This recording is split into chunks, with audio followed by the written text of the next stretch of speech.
El 4 de marzo de 1844, 6 eruditos del Charleston College se reunieron en una casa privada en Meeting Street en estricta confidencialidad. Lo que sucedió en esa habitación nunca se documentó, pero, por lo que dejaron entrever en su correspondencia, se enfrentaron a algo que desafió los cimientos de su autoridad académica. El hombre no era un compañero académico o un erudito europeo, sino un esclavo de 27 años cuyas preguntas no pudieron responder adecuadamente. En cuestión de semanas, todos los registros de aquella reunión fueron borrados de los archivos de la universidad, y el hombre mismo desapareció de los registros de la plantación como si nunca hubiera existido. El Consejo de Administración de la universidad convocó una reunión de emergencia 3 días después. Las actas están selladas hasta el día de hoy. ¿Qué pudo haber preguntado un esclavo que amenazara con desvelar certezas académicas y sociales bien establecidas? Pero antes de seguir con la historia de lo que pasó en ese salón de Charleston, tengo que preguntar: ¿hasta dónde llegarán las autoridades para sofocar el conocimiento que desafía su visión del mundo? Si escuchas desde el sur o desde cualquier parte de América, comenta tu estado o ciudad y dale al botón de suscribirte, porque lo que estás por escuchar desafía todo lo que creíamos saber sobre la resistencia intelectual en los Estados Unidos antes de la Guerra Civil. De hecho, las preguntas que hicieron aquel día no solo eran agudas, sino que revelaban contradicciones tan profundas que admitirlas habría destruido toda la justificación filosófica del sistema que aquellos hombres defendían. Charleston, 1844. La reina intelectual del sur, una ciudad que presumía de la civilización europea aclimatada en suelo americano.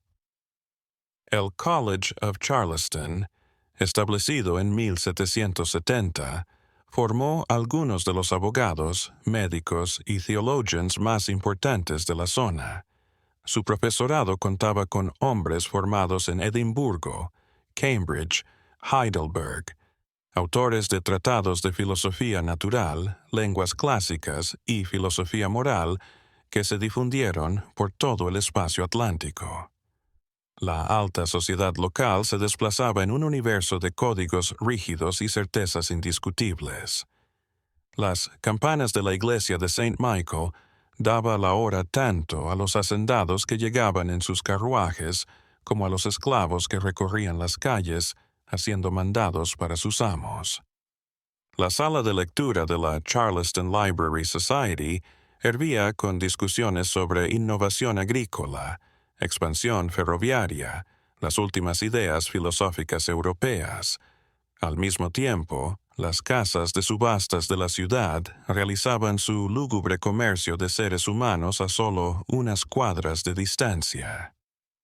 Entre las plantaciones de las tierras bajas circundantes, Gadsden Estate, en el río Ashley, personificaba la vieja riqueza y los viejos valores. El coronel Marcus Gadsden era conocido por su disciplina y control. Gobernaba su plantación de arroz con disciplina militar, algo que había aprendido en la guerra de 1812. Sus 300 acres de arrozales bien cuidados generaban cosechas regulares, y sus posesiones incluían 47 personas esclavizadas, cuyo trabajo sustentaba la posición social de su familia en Charleston. La población esclavizada en Gadsden creó sus propias redes clandestinas de información y resistencia. La información se compartía a través de canciones, conversaciones cifradas y alfabetizaciones robadas. A pesar de que era ilegal enseñar a leer a los esclavos, algunos habían sido alfabetizados antes de la esclavitud, anotando su sabiduría y pasándola en trozos a través de clases susurradas y textos memorizados. Como parte de un arreglo hereditario, Daniel había llegado a la plantación Gadsden en 1832. Lo habían comprado junto con su madre en una quiebra de tabaco en Virginia. En los registros figuraba como de 12 años, $400 y apta para el servicio doméstico. Su madre, a quien solo se la conocía como Bess, fue reubicada en la cocina, donde sus habilidades para conservar y cocinar habían sido notadas por el antiguo propietario. Lo que los archivos no podían ver era lo que Daniel tenía en su mente. Su antiguo dueño, un médico llamado Ambrose Fletcher, había poseído una gran biblioteca y había dejado a la madre de Daniel limpiar su estudio. En aquellas sesiones de limpieza, el pequeño Daniel había encontrado libros. El Dr. Fletcher, viejo y olvidadizo, a veces dejaba libros abiertos en su escritorio. Daniel devoraba libros en los escasos momentos en que tenía acceso, memorizando palabras, ideas que aún no podía comprender. La casa de Fletcher en Richmond había sido diferente. El viejo médico, viudo y con sus hijos establecidos en el norte, tenía costumbres extrañas producto de la soledad y el desvarío. Recitaba textos para sí mismo, descifrando textos latinos o exámenes de matemáticas, y a veces Daniel, callado en una esquina, aguardando para avivar el fuego o servir té, escuchaba. El médico nunca admitió que Daniel pudiera oír o entender, pero nunca dejó de leer en voz alta. Cuando Daniel tenía 9 años, el Dr. Fletcher había sido visitado. Un predicador cuáquero de Pensilvania, bajo en voz pero ferviente en contra del pecado de la esclavitud. Daniel, sirviendo tragos en el estudio, había oído todo. El cuáquero había defendido que los esclavos eran tan inteligentes como cualquier otro, que las diferencias que se apreciaban eran fruto de la oportunidad denegada, no de una incapacidad innata. El Dr. Fletcher no había estado de acuerdo, pero no violentamente. Su disenso era filosófico, pensativo, del tipo que reconoce la incertidumbre. Tras la partida del cuáquero, el Dr. Fletcher se había quedado en su gabinete y sacó un volumen de Epicteto. Leyó en voz alta como solía hacer: «Nadie es libre si no es dueño de sí mismo». Luego miró a Daniel por primera vez en sus años juntos y dijo: «¿Qué vas a hacer con eso, muchacho?». No esperó una respuesta, pero la pregunta en sí misma era revolucionaria, reconociendo que Daniel podría hacer algo con ella. El viaje de Richmond a Charleston tras la muerte del Dr. Fletcher había sido traumático. La venta de la casa había alejado a todos los que Daniel había conocido. Su madre había tenido suerte, si es que la suerte significaba algo en esos casos, porque los habían comprado juntos. Muchas familias fueron separadas, hijos arrebatados de sus padres, esposos separados para siempre. Daniel había presenciado esto en la subasta y supo con horrible certeza que toda la filosofía que había estudiado en secreto no podía defenderlos de la brutalidad de su realidad. La plantación Gadsden era una forma diferente de esclavitud de lo que había experimentado en Virginia. El coronel Gadsden manejaba su operación como un militar, considerando a las personas esclavizadas como inversiones que debían ser preservadas para una máxima productividad. Había menos crueldad aleatoria aquí que en algunos lugares, pero también menos bondad accidental. Todo estaba calculado, estructurado, diseñado para sacar el máximo provecho del trabajo a cambio de conservar el valor de la propiedad humana. A los 14 años, Daniel leía en inglés, latín y algo de griego, pero lo ocultaba. Había aprendido desde pequeño que la inteligencia en un esclavo generaba sospechas y castigo. Observó, escuchó, guardó como un avaro guardamonedas, con la conciencia de que algún día esta riqueza invisible podría servir para algo que aún no podía imaginar. Aprender no había sido sencillo. Sin educación, Daniel tuvo que reconstruir la gramática a partir de la observación, adivinar la pronunciación por contexto y desarrollar la comprensión por fuerza bruta de reconocimiento de patrones. Analizaba cómo se declinaban las palabras latinas, cómo se conjugaban los verbos griegos, cotejando manuscritos, descubriendo las estructuras subyacentes. Era como resolver un rompecabezas sin conocer la imagen final, juntando piezas sin tener una guía. Las matemáticas habían sido especialmente difíciles.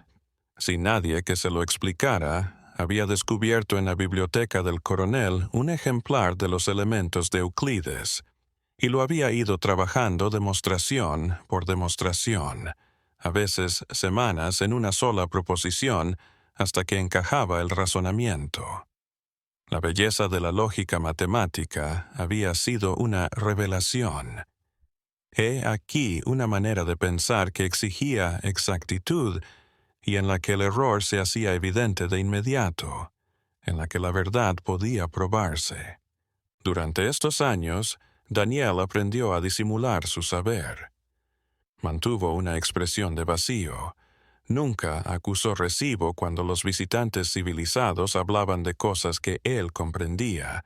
Nunca corrigió los errores que oía en el razonamiento de los demás. Se hizo un maestro en fingir ignorancia, al darse cuenta de que la supervivencia dependía de que los blancos nunca sospecharan de la vida interior que florecía tras su máscara neutra. La sociedad esclavizada en Gadsden Plantation tenía su propia estructura. Otros miraban con suspicacia el rol de Daniel como doméstico de la casa, desconfiando de los domésticos, demasiado cómodos en la cercanía del poder blanco. Otros notaban las maneras discretas en que aprovechaba su puesto para reunir información beneficiosa para la comunidad. Avisos tempranos de ventas, conocimiento de los humores y planes del coronel, sabotajes menores como dejar puertas sin llave o herramientas en lugares que retrasarían el trabajo sin que nadie pudiera atribuirlo a propósito. Su madre se preocupaba por su conocimiento secreto. Había visto esclavos azotados por menos de lo que estaba haciendo Daniel. En Virginia había visto azotar a un hombre casi hasta la muerte por ser sorprendido leyendo un libro, a otro vendido lejos de su familia por enseñar a leer a los niños. Las leyes contra la alfabetización no eran un prejuicio aleatorio, sino el reconocimiento sistémico de que el conocimiento es poder, y el poder en manos de personas esclavizadas amenazaba todo el sistema de la esclavitud. ¿Crees que esos libros te liberarán?, le dijo una noche, en la quietud de la cocina. Lo único que harán es enseñarte a comprender mejor tus ataduras. A veces la ignorancia es una bendición, Daniel. Tal vez, respondió él, pero prefiero conocer mis cadenas a pretender que no están ahí. Al menos, la comprensión te da una oportunidad de encontrar la cerradura.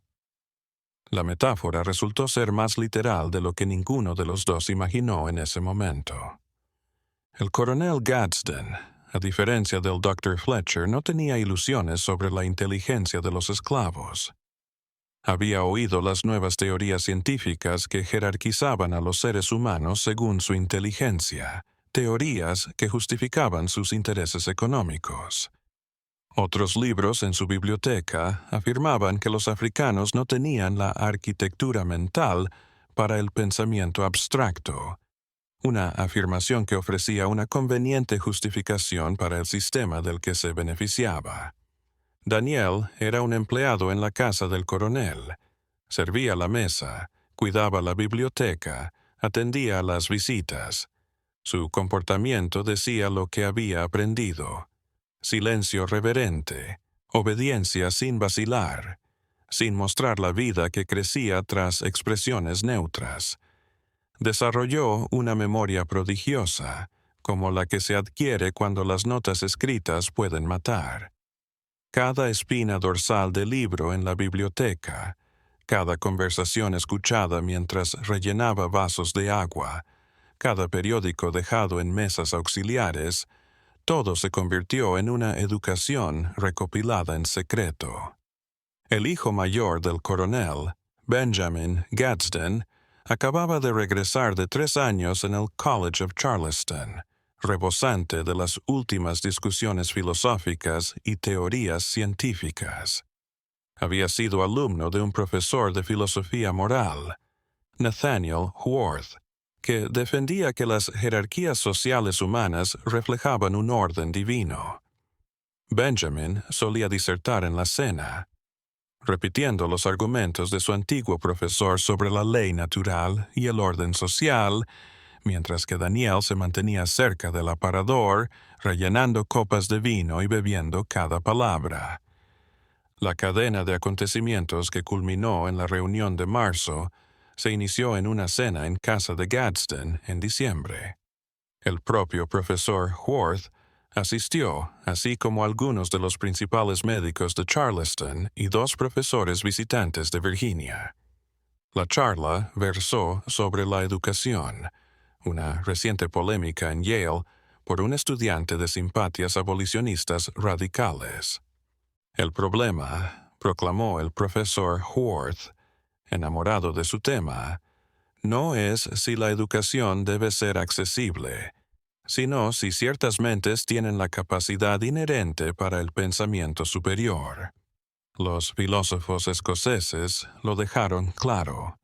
Los intelectos humanos vienen en un espectro, y hacemos un daño cuando intentamos promover a los naturalmente aptos para el trabajo a los reinos del pensamiento abstracto. El Dr. William Pettigrew, un médico que había escrito artículos sobre mediciones de cráneos, asintió. La evidencia anatómica lo respalda totalmente.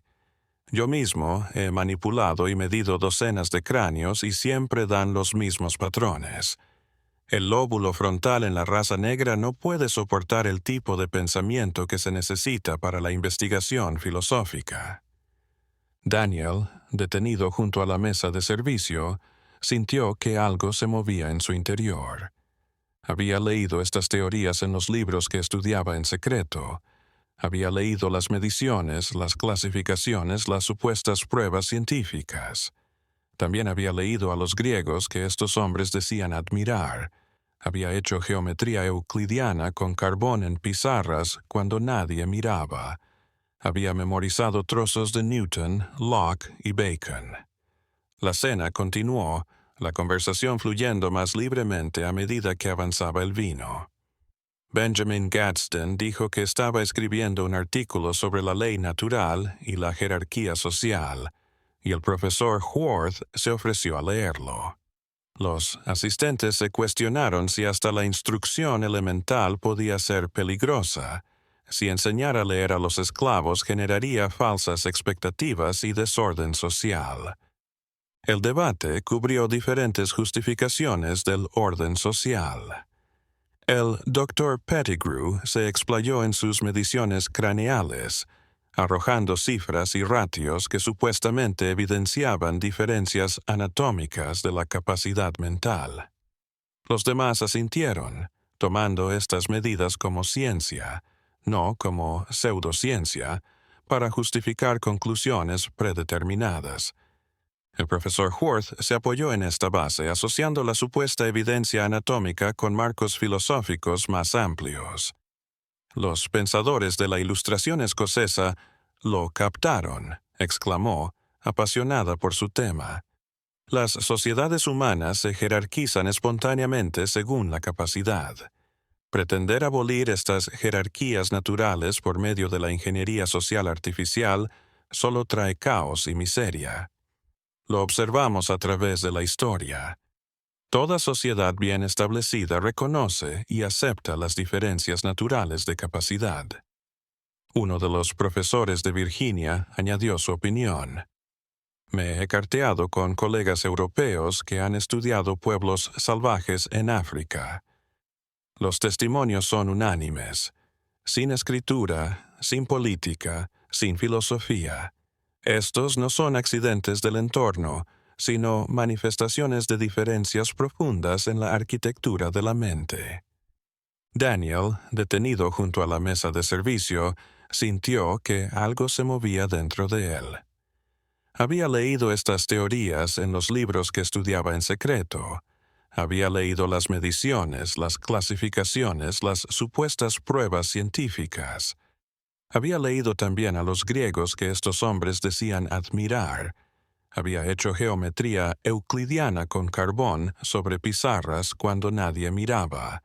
Había memorizado trozos de Newton, Locke y Bacon. Más aún, había leído relatos de académicos y viajeros africanos que desafiaban las versiones europeas que estos hombres aceptaban como verdades absolutas.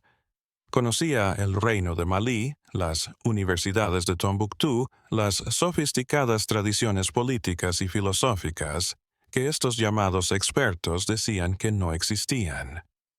Los europeos desecharon o ignoraron cualquier evidencia que contradijera sus conclusiones favoritas, y luego citaron la falta de evidencia como prueba de sus afirmaciones. La falta de honradez intelectual de esto le revolvió el estómago a Daniel. Estos no eran hombres ignorantes que cometían errores ingenuos. Eran eruditos instruidos que creaban conscientemente marcos elaborados de racionalización para la explotación económica. Eran capaces de un pensamiento lógico complejo en otros ámbitos, pero cuando llegaban a raza y esclavitud, dejaban a un lado el rigor intelectual en aras de conclusiones convenientes. Aunque, por supuesto, añadió un visitante riendo, la cuestión es hipotética. Nunca llegarían a dominar tales habilidades, aunque les enseñáramos. Es como tratar de enseñar a un caballo a hacer matemáticas. El desprecio casual de la observación selló la decisión de Daniel. Estos hombres habían edificado sistemas filosóficos completos sobre hipótesis que nunca habían sometido a prueba. Pretendían saber con certeza científica cosas que nunca habían estudiado realmente. Decidieron cuál debía ser la respuesta y luego elaboraron hacia atrás argumentos para justificar esa respuesta predeterminada. Las manos de Daniel estaban firmes mientras vertía más vino, pero algo se había solidificado. Durante años había guardado su conocimiento, sabiendo instintivamente que revelarlo traería peligro. Pero estos hombres no estaban simplemente defendiendo un orden social, estaban arrogándose la autoridad intelectual para dictar formas de inteligencia humana que eran imposibles. Estaban transformando su convicción en ciencia, erigiendo carreras académicas sobre teorías que no resistirían ni siquiera un examen superficial. Esa noche, Daniel tomó una decisión que cambiaría vidas para siempre. Encontraría la forma de hacer las preguntas que los obligarían a ver lo que se rehusaban a acknowledge. No para probarles nada. Su opinión no afectaba en nada su humanidad, sino para revelar la hipocresía intelectual que les permitía dormir tranquilos mientras se lucraban con la esclavitud humana. La oportunidad llegó más rápido de lo que esperaba. Una semana después de la cena, el profesor Worth volvió a la casa Gadsden para revisar el artículo de Benjamin. Llegó temprano y el coronel Gadsden todavía estaba fuera inspeccionando los arrozales. Benjamin le dijo a Daniel que llevara al profesor a la biblioteca y trajera refrescos. Solo por un instante, en la biblioteca, el profesor Worth inspeccionó las estanterías con aprobación. Su mirada se detuvo en un ejemplar de la República de Platón, recién traducido del griego. Lo cogió de la estantería y lo estaba observando cuando Daniel volvió con el té. «Una buena adición», dijo el profesor distraídamente, más para sí mismo que para Daniel, aunque imagino que el coronel lo aprecia menos que sus tratados agrícolas. Los griegos conocían mejor que nosotros, sentimentalistas modernos, las jerarquías naturales. Daniel dejó la bandeja de té. Cada instinto de supervivencia le gritaba que se callara, pero la decisión de la cena seguía en pie. Con respeto, señor, dijo Daniel, su voz controlada. Siempre me he preguntado por la alegoría de la caverna en ese mismo libro. Si siempre han estado viendo sombras, ¿cómo podrían reconocer las formas reales al mostrárselas por primera vez? ¿No serían las sombras su única realidad? La cabeza del profesor giró. Su rostro se contorsionó en señal de confusión, como si un mueble hubiera tomado la palabra. ¿Qué? La metáfora de la caverna, señor. Platón propone que la visión de las formas reales se logra al salir de la caverna, pero no explica cómo una mente acostumbrada solo a sombras podría reconocer la verdad al encontrarse con ella. Creo que hay una suposición en su argumento, que las mentes humanas tienen alguna capacidad inherente de reconocer la verdad, independientemente del condicionamiento. Pero, si esto es así, ¿cómo puede decirse que hay personas negadas para la filosofía?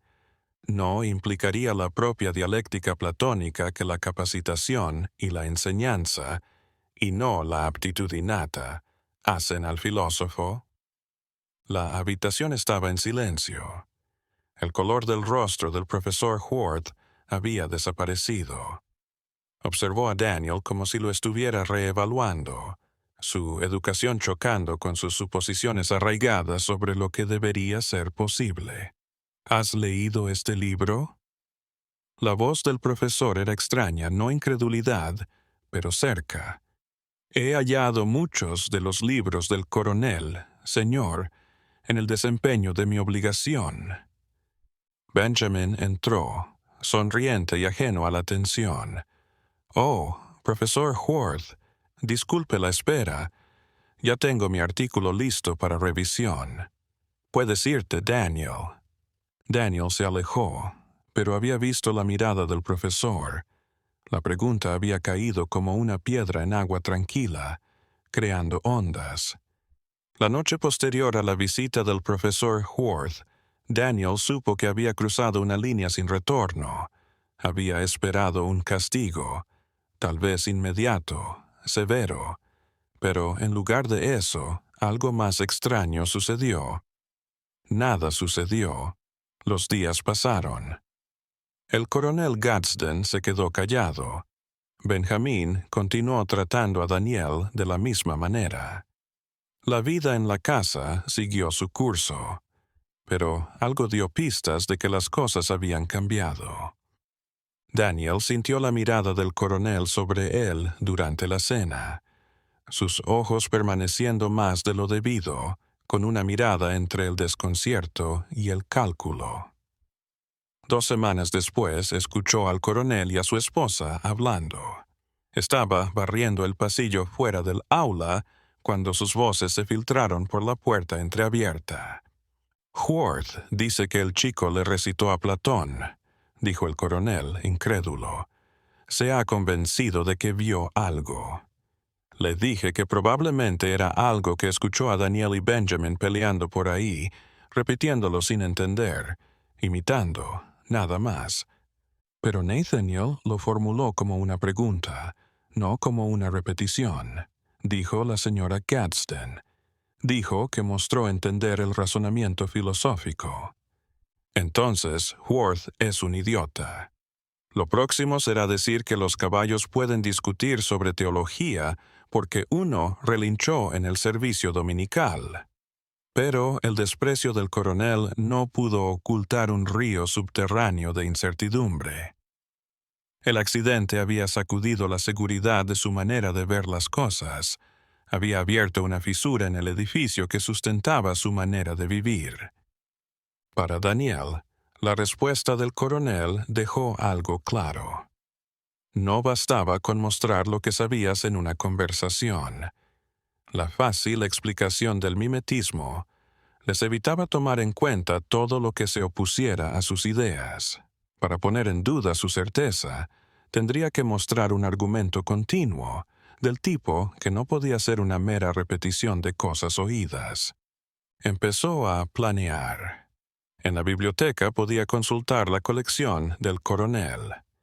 Sabía qué leía Benjamin en la universidad, qué cuestiones filosóficas debatían en la clase intelectual de Charleston.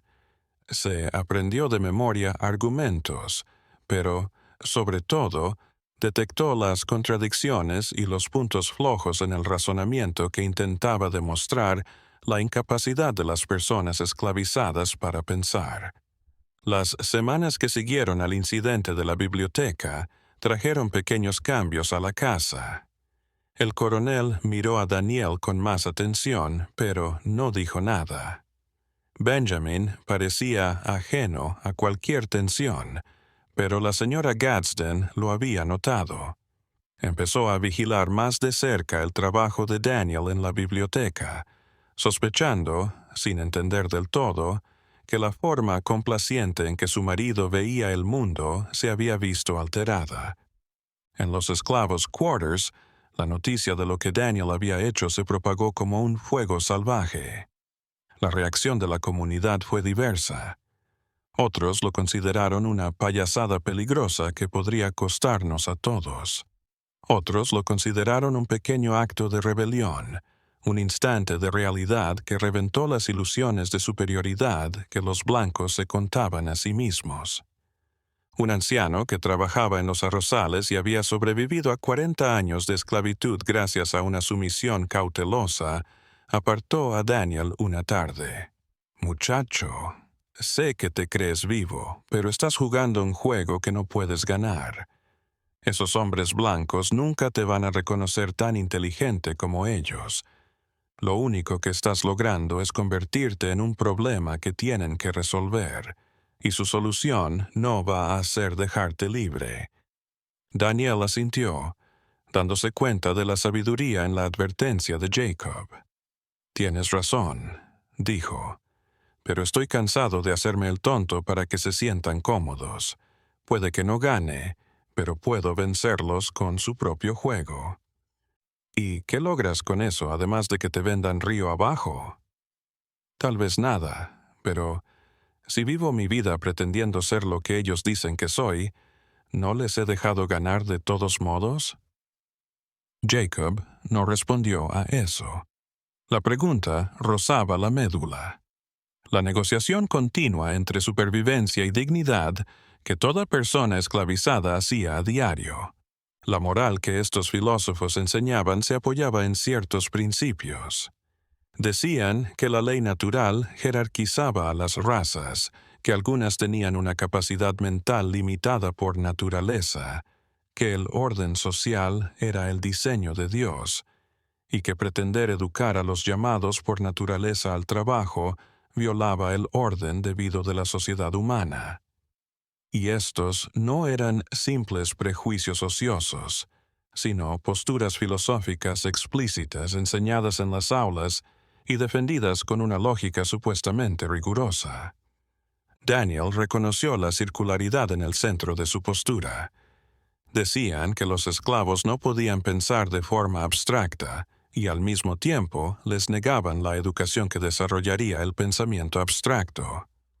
Medían cráneos y afirmaban que ciertas medidas eran señal de inferioridad intelectual, negándose a admitir que la nutrición, el desarrollo infantil y la oportunidad educativa podían influir en el desarrollo físico. Mencionaron la ausencia de civilización, omitiendo siglos de culturas africanas destruidas y saqueadas.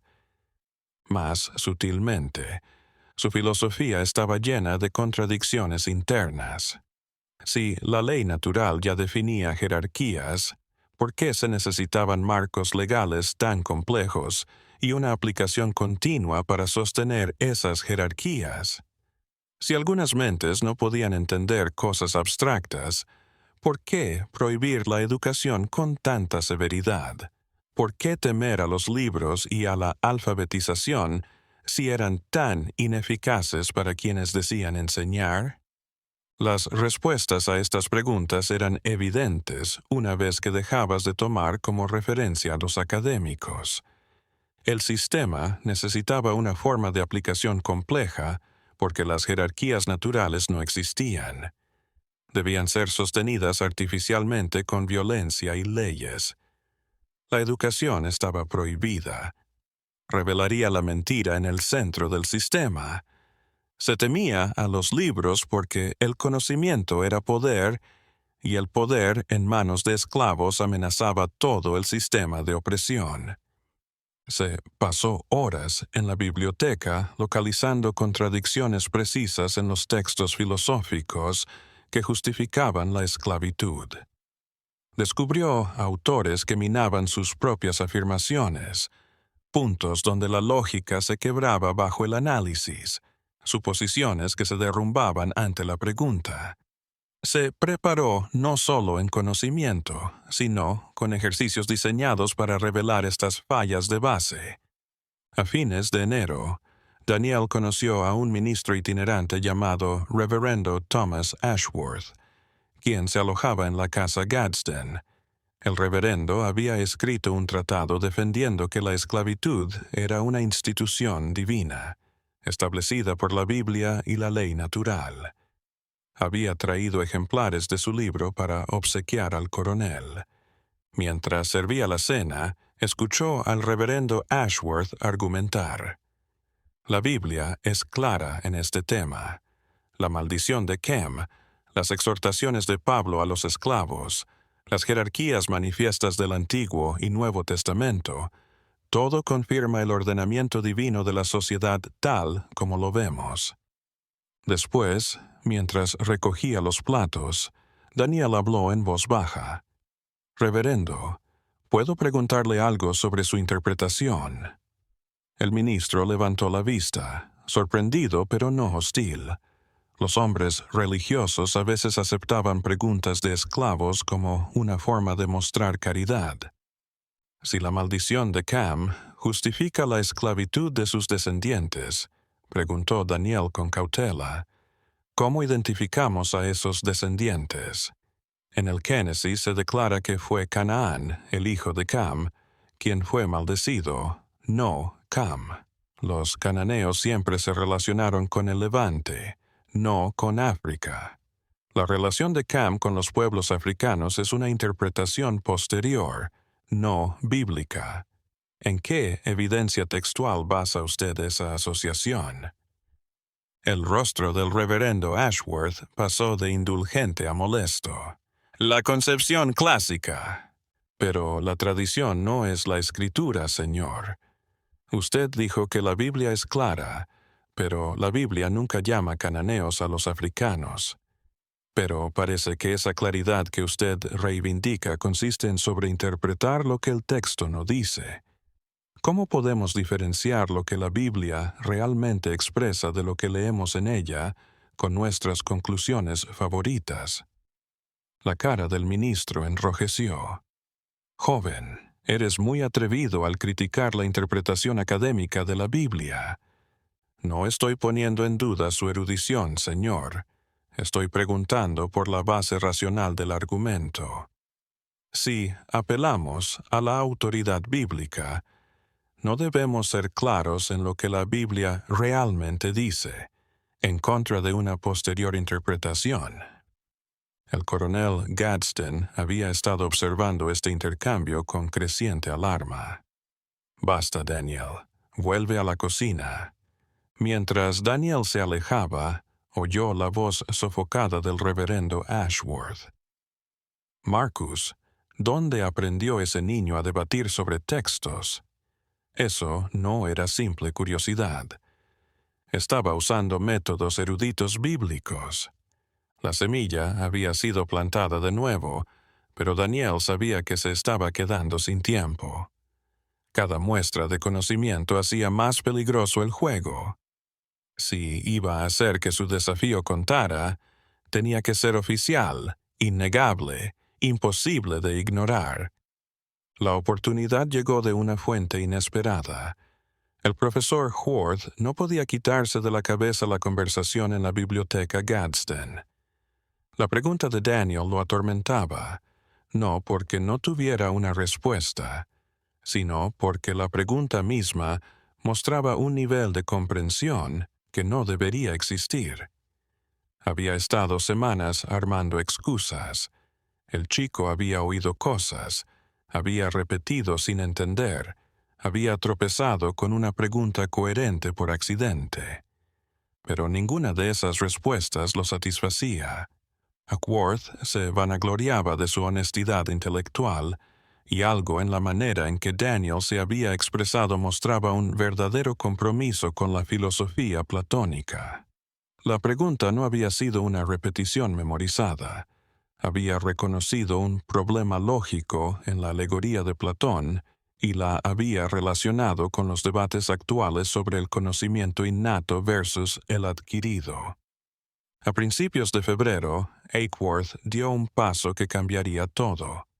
Se acercó al coronel Gadsden con una propuesta que combinaba la curiosidad científica con el deseo de probar definitivamente sus teorías. «Marcus, quiero hacer un experimento», dijo Worth en una reunión privada en el estudio del coronel. «Esta cosa con su criado de casa es una oportunidad. Si es que entiende de verdad filosofía, de una vez por todas. Si no, podemos probar que su supuesto conocimiento es solo una imitación, lo cual ya sería una contribución para mi estudio sobre la capacidad mental». El coronel frunció el ceño. «¿Qué propone entonces?»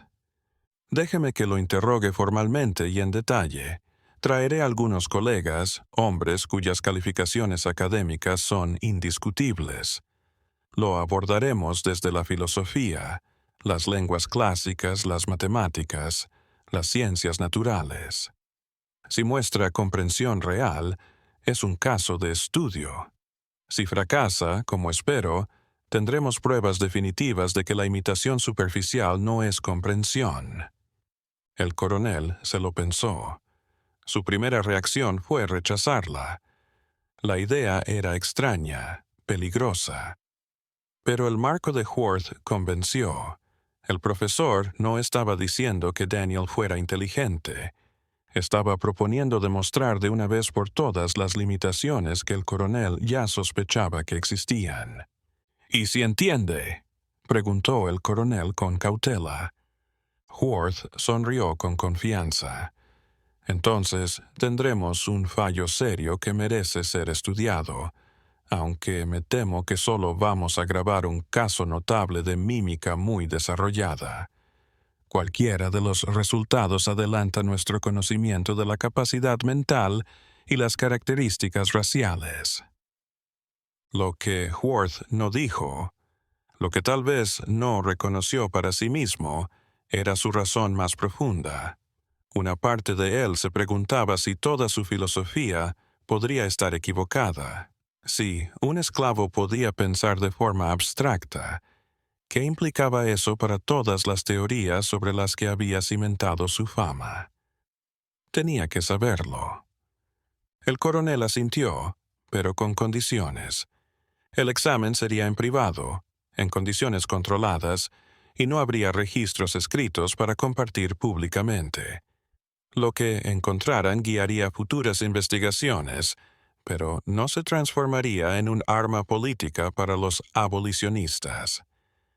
Cuando Worth llevó esta idea a sus compañeros de facultad, las reacciones fueron variadas.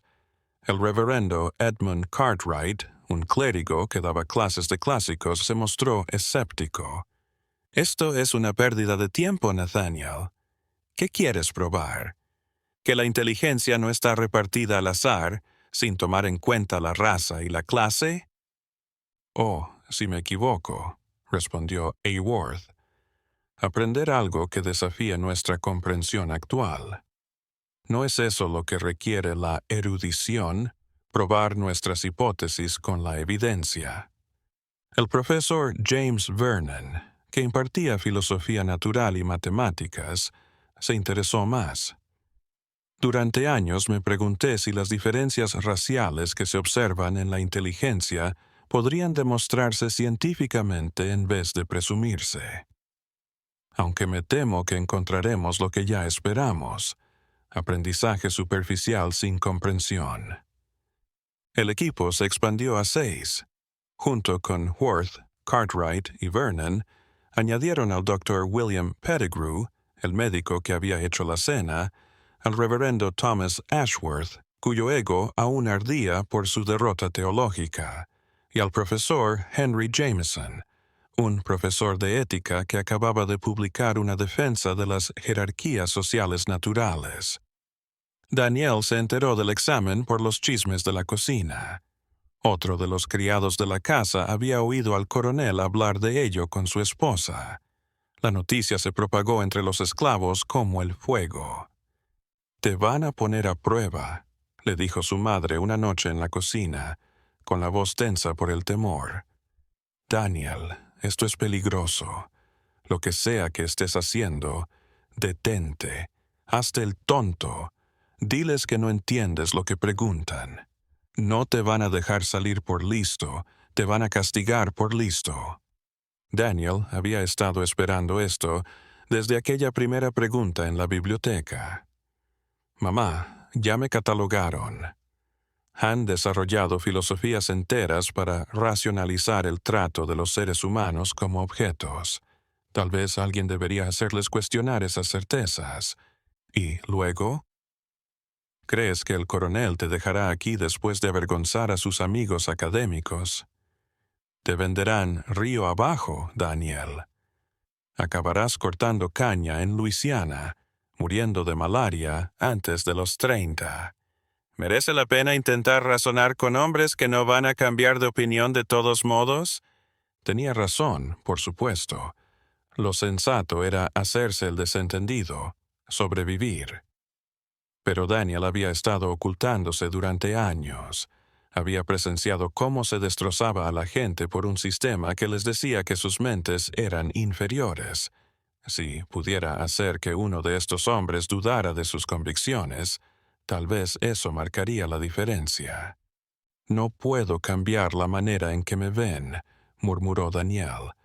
«Pero puedo cambiar la manera en que se ven a sí mismos. Puedo molestarlos con su propia lógica. Eso es algo». El examen se fijó para el 4 de marzo, en casa del cuñado del profesor Worth, un acaudalado negociante que poseía un amplio salón apropiado para un acontecimiento tan singular. El lugar se eligió a propósito para que fuera discreto. No el campus donde la gente pudiera ver, sino una casa privada donde pudieran estar en secreto. A medida que la fecha se acercaba, Daniel se preparó de una manera que los profesores probablemente no imaginaron. No aprendía información o repetía hechos.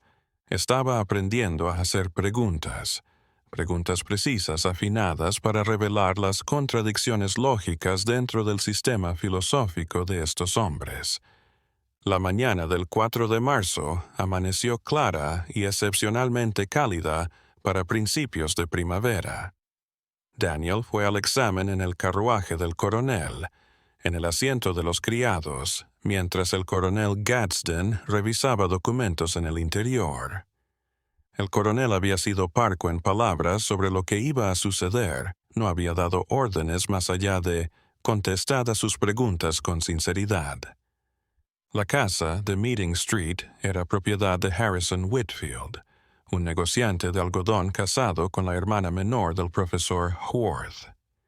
La sala estaba dispuesta como una defensa de tesis universitaria, con una sola silla frente a un semicírculo de asientos en el que se sentarían los 6 académicos, una mesita apilada de libros, papeles y material de escritura. Los profesores habían preparado exámenes especiales. Los 6 hombres se reunieron, sus rostros oscilando entre la curiosidad científica y la hostilidad apenas disimulada. El reverendo Ashworth, en particular, parecía sediento de venganza por su humillación anterior. El doctor Pettigrew había traído calibradores y un cuaderno, al parecer para medir y relacionar con la inteligencia que encontraran. El profesor Worth hizo un discurso introductorio que dejó claro sus intenciones y preocupaciones. Estamos aquí hoy para un examen diferente. Nuestro personaje es un esclavo doméstico llamado Daniel, propiedad del coronel Marcus Gadsden, y que ha mostrado cierta capacidad de aprendizaje. Nuestra intención es averiguar si esta habilidad muestra una comprensión real o, como sospechamos, una imitación sofisticada sin comprensión. Vamos a ir recorriendo áreas de conocimiento de forma ordenada. Siéntate, Daniel. Daniel tomó la silla señalada. Se comportó como debía, respetuoso, sumiso, con los ojos bajos a menos que se le hablara. Les hizo pensar que tenían el control de este encuentro. El profesor Cartwright, el clasicista, inició. Abrió un libro de griego, la Ética a Nicómaco de Aristóteles, y señaló un párrafo. ¿Puedes leer esto? Daniel miró el texto griego. Sí, señor. Todo arte y toda investigación, y, similarmente, toda acción y toda persecución, tienden a algún bien, y por eso el bien ha sido definido correctamente como aquello a lo que tienden todas las cosas. Es el proemio de la Ética a Nicómaco. Las cejas de Cartwright se alzaron. ¿Te suena familiar el texto? ¿Puedes traducir esto, por favor? Y Daniel lo hizo, traduciendo fielmente el griego de Aristóteles al inglés. Los profesores se miraron entre sí. Cartwright fue más allá, eligiendo textos cada vez más complejos, algunos de ellos con vocabulario arcaico y estructuras gramaticales enrevesadas. Daniel condujo cada uno. ¿Latín?, dijo Cartwright, su voz perdiendo los primeros signos de confianza. Recorrieron a Cicerón, Virgilio, Séneca.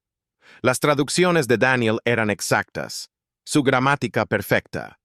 Más aún, podía debatirlos, exponer sus contextos históricos, sus significados filosóficos, su impacto en autores posteriores. El profesor Vernon se hizo cargo. Era el turno de las matemáticas. Empezó con ejercicios sencillos de aritmética que Daniel resolvió en un abrir y cerrar de ojos, luego álgebra, geometría, cálculo elemental. Las preguntas de Vernon se volvieron más complicadas, del tipo que dan en exámenes de posgrado. Daniel los resolvió con calma, en ocasiones solicitando papel para exponer sus pasos. ¿Dónde aprendiste cálculo?, finalmente preguntó Vernon, su desapego científico agrietándose un poco. De la copia de Principia de Newton del coronel, señor. Me tomó tiempo aprender a usarlo sin que me enseñaran, pero la secuencia lógica de las pruebas es evidente una vez que se conocen los fundamentos. La habitación estaba en silencio. Estos no eran trucos de salón ni recitaciones memorizadas. Ahora lo estaba aplicando con coherencia en diferentes áreas del conocimiento, no solo memorizando, sino comprendiendo y sintetizando. El doctor Pettigrew, con los ojos muy abiertos, probó con otro acercamiento. Tal vez te hayas aprendido mucho de memoria, dijo, a la defensiva. Pero aprender de memoria no es pensar. ¿Puedes dar tus propias razones? Puedo intentarlo, señor. ¿De qué quiere que hable? Pettigrew vaciló y luego dijo, bien, aboga por la igualdad de razón en todos los seres humanos. La sala se tensó. Habían pasado de poner a prueba el conocimiento a poner a prueba el razonamiento, y esa era la cuestión de la noche. Daniel había estado esperando esto. Preferiría no defender esa causa, señor. Worth se inclinó. ¿Por qué no? Porque esa no es la pregunta interesante, señor. ¿Por qué algunos hombres se empeñan en probar que es falsa? Cuando creían que esta prueba solo evaluaría el conocimiento, la respuesta de Daniel demostró que captaba el juego superior. Si te ha gustado esta historia, compártela con alguien que ame la historia complicada. Like y suscríbete. Te presentamos relatos que cuestionan todo lo que creías conocer sobre el pasado. Sigamos con lo que ocurrió cuando Daniel les dio la vuelta a sus examinadores. Los profesores se movieron incómodos. Siguió Daniel, su voz respetuosa pero su lógica cortante como el cristal roto. Fíjense en la forma del razonamiento de que algunas razas son inferiores mentalmente. Exige que creamos muchas cosas a la vez. Primero, que estas desigualdades son tan evidentes y naturales que todo un orden social y económico se justifica en ellas. Pero, en segundo lugar, que sostener este sistema exige leyes complejas, vigilancia continua, castigos draconianos por la educación y una amplia justificación filosófica. Si las diferencias fueran naturales y evidentes, ¿por qué habría que hacer tal uso? Estás confundiendo el orden social con la capacidad natural, intervino el profesor Jameson. ¿Lo estoy, señor? Déjeme preguntarle algo. Imaginad que cogemos un bebé de cada raza y los criamos exactamente igual. La misma nutrición, la misma educación, las mismas oportunidades. ¿Apostaría su filosofía a lo que salga en tal experimento? Eso es ridículo, dijo el reverendo Ashworth. El experimento es imposible. Sí, señor. No se puede hacer porque la sociedad no lo va a permitir. No podemos verificar si las disparidades raciales en el rendimiento son innatas o ambientales porque constantemente evitamos las condiciones que harían posible esa verificación. Luego, citamos como evidencia de diferencias naturales los resultados de esa prevención sistemática. Es un círculo vicioso. El profesor Worth se había puesto blanco. ¿Está diciendo que todo nuestro entendimiento de las jerarquías raciales se sostiene en una tautología? Estoy diciendo que la evidencia que usted cita como prueba podría ser un producto del sistema mismo, en lugar de una razón para él. Si usted impide que la gente aprenda a leer y luego su analfabetismo lo aduce como prueba de que no pueden aprender, no ha probado nada, salvo su propia determinación de confundir las consecuencias con las causas. El examen había superado con creces sus expectativas. Lo que había empezado como una prueba de sabiduría se había transformado en algo más arriesgado, un desafío a las bases filosóficas sobre las que los profesores habían edificado sus vidas. El profesor Vernon intentó retomar el control de la conversación. «Eres bueno con las palabras», dijo, «pero estás pasando por alto la evidencia anatómica. Las medidas del Dr. Pettigrew ilustran las diferencias evidentes en la capacidad craneal entre razas», le dije a Daniel dirigiéndome al médico. Pettigrew. «Señor, tengo dudas sobre su método. ¿Ha controlado factores como la nutrición infantil que influyen en el desarrollo del cráneo? ¿Ha medido cráneos de negros que han sido bien alimentados y cuidados desde el nacimiento? ¿O ha medido sobre todo a negros sometidos al trabajo forzado y a una nutrición deficiente, y luego ha achacado los resultados a la raza en vez de a las circunstancias?» La cara de Pettigrew se enrojeció. «Las mediciones son similares en todas las poblaciones». ¿Consistente? Sí. Pero correlación no implica causalidad. Seguro que lo aprendió en la escuela de medicina.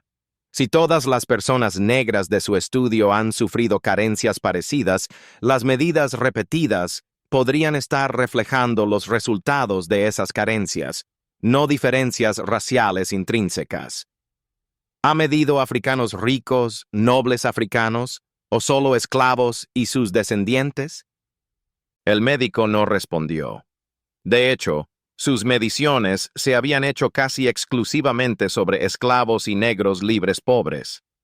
Nunca me había planteado que sus circunstancias de vida pudieran influir en el crecimiento físico que yo medía. El reverendo Ashworth probó otro método. Tu habilidad para razonar no altera la ley de Dios. La Escritura prescribe el orden social que observamos. Entonces explíqueme la ley de Dios, reverendo. Si Dios creó a todos los hombres a su imagen, como relata el Génesis, ¿cómo pueden unos reflejarla mejor que otros? O todos reflejamos la imagen de Dios, o el Génesis es falso. No puede apelar a la Biblia para la jerarquía racial sin violar la afirmación bíblica de la naturaleza humana. La maldición de Cam. Ya lo hemos hablado, señor. El texto no avala su lectura. Usted lee su conclusión favorita en un texto vago de la Escritura, y luego se atribuye la autoridad de Dios para esa conclusión. Eso no es interpretar la Biblia. Eso es usar la Biblia para defender las posiciones que ya ha adoptado. La habitación había estallado en una discusión. Los profesores ya no discutían con Daniel. Discutían entre ellos, sus certezas desvaneciéndose bajo el peso de preguntas que nunca habían tomado en serio. El profesor Worth, quien había dado comienzo a todo este examen, se calló. Estaba teniendo una crisis intelectual real. Cada pregunta de Daniel revelaba suposiciones que Worth nunca había cuestionado.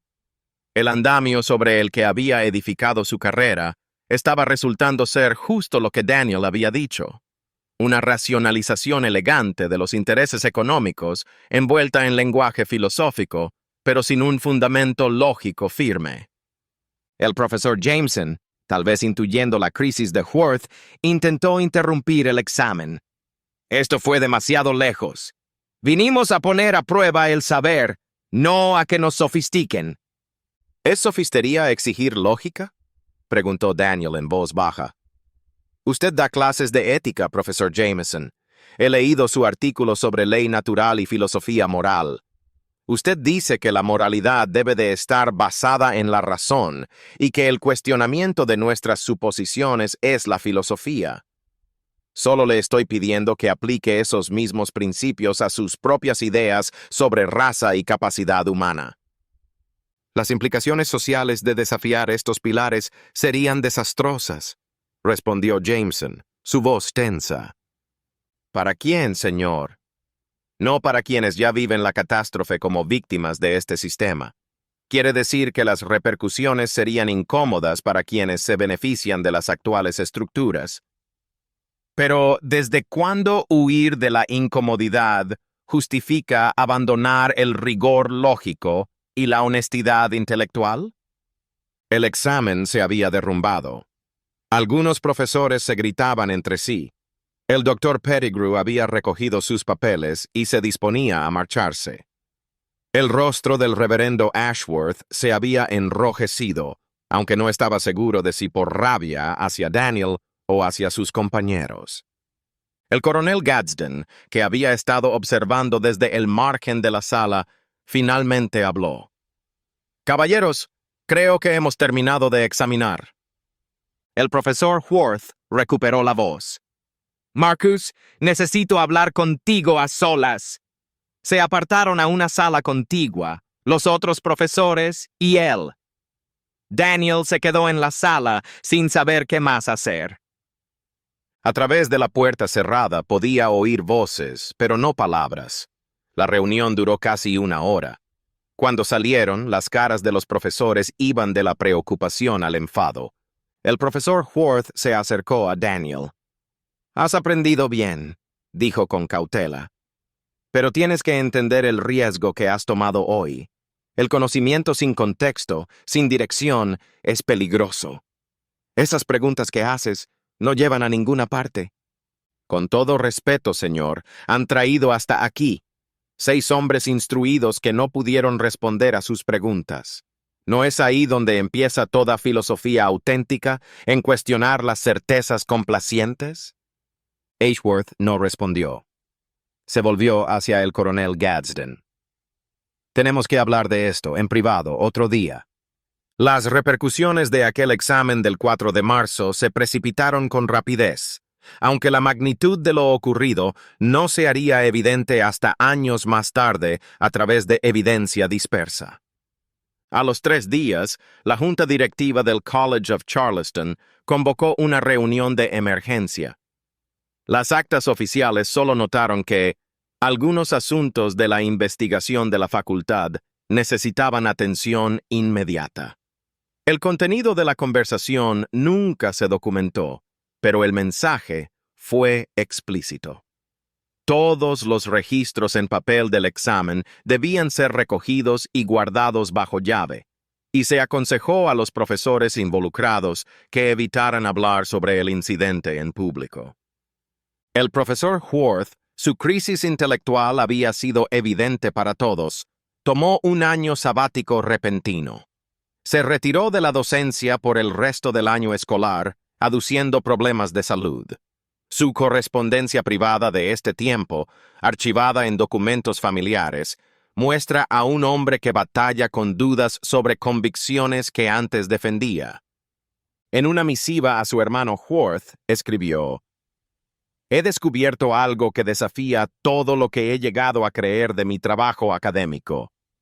Ya no puedo, en conciencia, continuar propagando nociones que ahora sospecho que son racionalizaciones para la explotación económica, más que verdades filosóficas. Pero admitirlo arruinaría mi carrera, destruiría todo en lo que se basa nuestra sociedad. Estoy dividido entre la honestidad intelectual y la necesidad práctica». Los demás profesores reaccionaron de manera diferente. El doctor Pettigrew redobló la apuesta, escribiendo un artículo más adelante ese año, defendiendo aún más agresivamente las jerarquías raciales basadas en mediciones anatómicas, pero con un tono defensivo que no había mostrado antes. El reverendo Ashworth dejó Charleston para siempre, aceptando un puesto en un pequeño seminario en Georgia. El profesor Jameson se volvió menos seguro en sus clases de ética, haciendo preguntas a los estudiantes que parecían desafiarlos con respuestas fáciles. En cuanto a Daniel, su destino se cumplió tal como su madre había temido. El coronel Gadsden, ante un esclavo que había humillado a sus compañeros letrados y posiblemente socavado las bases ideológicas del sistema que lo enriquecía, actuó con rapidez. 2 semanas después del examen, Daniel fue vendido. La venta se realizó en secreto a través de un tratante de esclavos llamado Cyrus Hammond, un hombre que se dedicaba a negociar con esclavos problemáticos que sus amos querían hacer desaparecer de la comunidad. Los archivos indican que fue comprado por un hombre de Luisiana para una plantación de azúcar donde la esperanza de vida era de apenas 10 años. La noche antes de irse, la mamá de Daniel fue al establo cerrado donde lo tenían. Había sobornado a uno de los capataces para que me dejara entrar un momento. «Tenías razón en todo», le dijo, con lágrimas en el rostro. «Pero también te equivocaste en algo. Creíste que hacerlos dudar de sus certezas marcaría la diferencia. Lo olvidarán en unos meses, Daniel. Encontrarán nuevas razones, nuevos pretextos. Para entonces tú estarás ido». Daniel asintió lentamente. «Tal vez. Pero el profesor Worth no lo olvidará. Él redactó gran parte de la política educativa del Estado. Si se pasa la vida preguntándose si tenía razón, eso podría mover la aguja, aunque sea un poco, aunque nunca lo vea. Y si no, al menos no pasé toda mi vida pretendiendo ser lo que decían que era. Eso debe significar algo». La historia le pierde la pista a Daniel después de su venta. Los registros de las plantaciones de Luisiana de ese tiempo son fragmentarios, y la mortalidad de los esclavos en las plantaciones de azúcar era tan elevada que no siempre se llevaban registros precisos de defunciones individuales. Si sobrevivió a las condiciones brutales, si halló modos de continuar aprendiendo, cuestionando, o si el sistema finalmente lo quebró, nada de ello emerge en los papeles que perduran. Lo que queda es una extraña laguna en la historia académica de Charleston. En los archivos del College of Charleston falta un eslabón donde deberían estar los registros de principios de 1844. Algunas de las conferencias del profesor Worth de ese tiempo se han perdido, pero se aluden en las notas de los alumnos. Los papeles personales de algunos profesores estaban claramente editados, con páginas arrancadas o pasajes tachados. Los profesores nunca hablaron en público del examen, pero la correspondencia privada muestra que les acosó durante años. El profesor Jameson, en una carta a un colega en 1852, Se refirió a un incidente en mi antigua vida que me convenció de que no examinamos nuestras suposiciones básicas con suficiente cuidado. El profesor Vernon escribió en su diario: el día en que nuestras certezas hallaron su horma en la fuente más insospechada. El efecto mayor puede haber sido en el profesor Worth. Aunque volvió a la docencia tras el año sabático, sus compañeros percibieron cambios en ella. Sus charlas se volvieron menos dogmáticas, más abiertas a exponer posiciones encontradas sin rechazarlas de plano. En 1848, revisó en silencio algunas de sus obras ya publicadas, atenuando las declaraciones sobre jerarquías raciales y reconociendo la circularidad de ciertos argumentos. Estos cambios fueron lo suficientemente sutiles como para no comprometer su reputación, pero lo suficientemente notables como para que los estudiosos posteriores, se dieran cuenta. Lo que ocurrió en ese salón de Charleston iba a desafiar las certezas de los hombres ilustrados y las pretensiones de inferioridad natural de aquellos que decían ser inferiores. En cambio, descubrió algo peor: que los marcos filosóficos aparentemente rigurosos no son más que racionalizaciones sofisticadas para sistemas de opresión, y que desafiarlos exige más valentía de la que la mayoría de la gente tiene. Las preguntas de Daniel de ese día quedaron sin respuesta. No podían ser respondidas sin destruir todo el andamiaje ideológico que legitimaba la esclavitud humana. Así que, en cambio, las propias preguntas fueron suprimidas, el interrogador fue eliminado y los estudiosos desafiados quedaron para vivir con el incómodo conocimiento de que sus certezas no eran tan seguras como habían pensado. El examen del 4 de marzo de 1844 es un ejemplo de cómo las preguntas que revelan contradicciones internas pueden abrir la puerta a nuevas comprensiones. Muestra que la inteligencia y la instrucción no son sabiduría y valentía moral, y que las grandes cuestiones filosóficas pueden surgir de personas que la sociedad considera incapaces de pensar.